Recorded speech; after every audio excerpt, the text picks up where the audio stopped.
Hey guys, so in today's video, you're going to get to watch me struggle. You're going to get to watch me have a hard time making this work. But that's the reality of it, living in a shit hits the fan scenario. Things aren't easy. And you're going to have to cope and adapt and overcome to the problems that you find in front of yourself. Today we're going to make a fire with some fatwood fire starters in a very wet conditions. Like I said, you're going to see me struggle. That's why you got to get out and do it. Practice makes perfect. And learning how to overcome and learning to have redundancies in your bug out bag will be instrumental into maintaining any sort of comfort of living in an SHTF. So I'm going to roll the video now. Enjoy. Feel free to tell me how wrong I'm doing it in the comments. It's completely okay. I got thick skin. I can take it. Give me your best. It's time to shut up and shoot. Alright, here we go.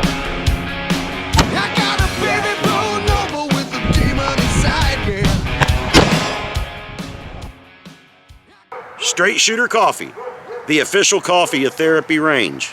As you can see, this stuff's pretty wet. It's been raining for days out here in southern Ohio. You can get us a nice little pile of tinder here, and then I'll show you what we got with the fire starter. I'll make sure and have a bunch of it in here. That way we got plenty of fuel to keep our fire going when the time comes. And the odds of finding anything dry this time of year in this location, it's not impossible, but it's definitely going to be a challenge. All right, let's get us a few more broke up here, set on the side for when it's time.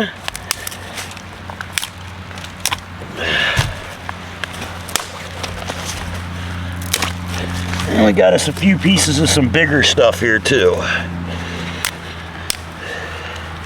You gotta get this wood hot enough to dry it out so it'll burn. And it's important to get out and try your gear before you have to use it, because my bag busted. The zipper tabs pulled off. That's an easy fix with some 550, but when you're in the field, in the rain, in the snow, in the cold, being shot at or wounded, stuff like this will screw you up. Cheap gear is not worth being let down when you need it. And that was cheap gear. I think when I bought that pack, I think I might have paid $14 for it. So we've got our fatwood fire starter kit here. Got pieces of fatwood in it, some fatwood sawdust, a fire striker, or a ferro rod, and there's a striker that comes in it too. Don't really mess with the fire striker, the metal part. I typically just try to stick with just using my pocket knife or whatever I have available. So we're going to take a few pieces of our fatwood and get it in here. That way when we get our fire struck, ideally the fatwood catches on first. See what I got there? Got me a little bit of fatwood down here at the base of my pile. So ideally, the fatwood catches on first, and then that will dry up the rest of the wood and get us a fire going. Let's see if I can get this camera set up to where you can see what I got going on here. All right, so now we take our sawdust that we got from the fatwood fire starter tin. Boy, it's cold out here. It's hard to use the fingers. Oh, I don't want to rip the bag. There we go. All right, so we're just going to shake out a generous amount of that sawdust.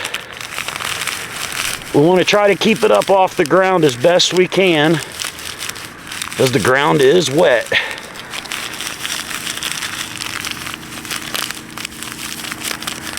All right, that should do.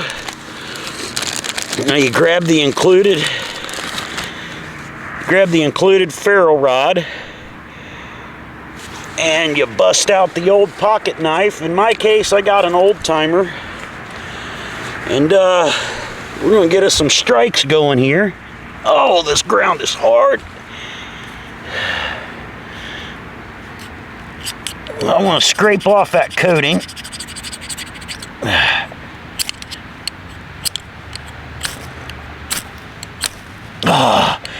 Not what I wanted to do.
Alright, so when all else fails, it's perfect to have redundancies in place. Our fat wood fire starter doesn't seem to be getting the job done, so I broke out some dryer lint. I keep a little bit of this in my bug out bag, all of my bug out bags. It's good stuff to have around. The problem with the dryer lint is that it just simply doesn't burn very long. Doesn't give you enough time for the wood to dry out, but we're going to give it a try anyway and see what happens.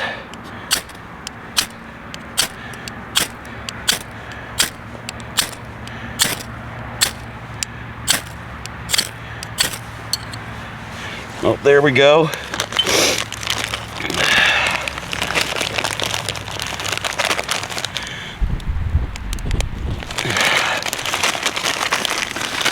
Let's get some dry material on there. Ugh. It hurts to bend over anymore. All you youngins out there, getting old sucks. Avoid it if you can. All right, now, and when this fat wood catches on, and it don't take but just a little bit of fat wood to get your fire going.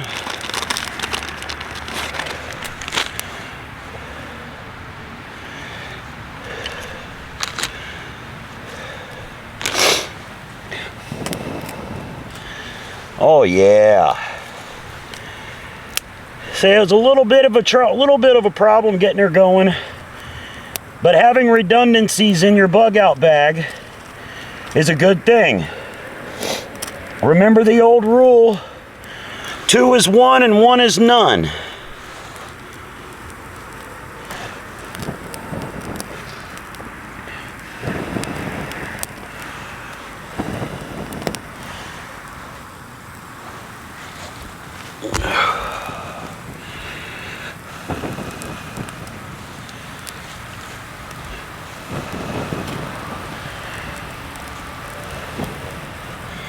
You want to remember to not cook on your fire until the fat wood has burned out of it. The resin that secretes from the fat wood is not good for your digestive system.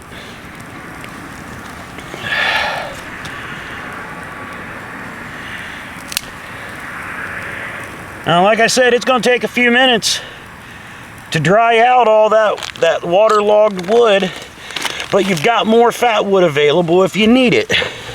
So you just apply it as needed. I'm gonna throw one more piece on here just to make sure that fire keeps right on ripping and drying out that wood.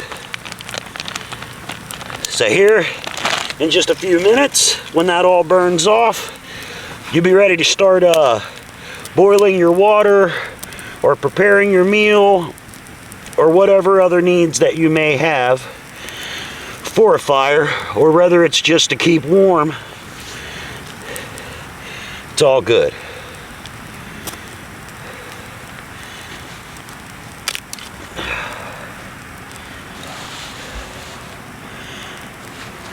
Get our stuff put away so we don't lose anything. It's a very important thing. If you lose this in a shit hit the fan scenario, you're in trouble. You need it. Keep it where you can't lose it. Don't give yourself the opportunity to lose it. Keep it put away. Keep your knife put away. And just like that, we got us a little fire.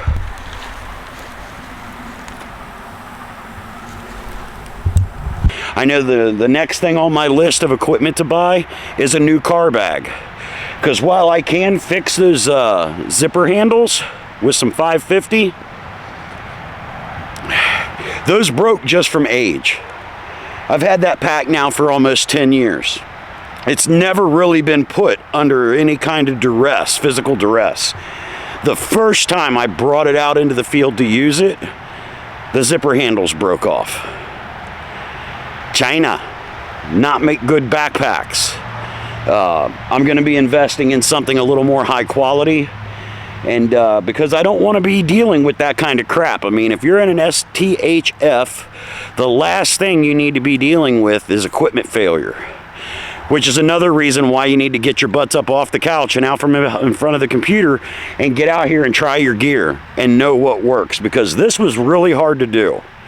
The fatwood sawdust didn't catch. I don't know if the moisture in the air messed with it or what, but I had to fall back on a secondary.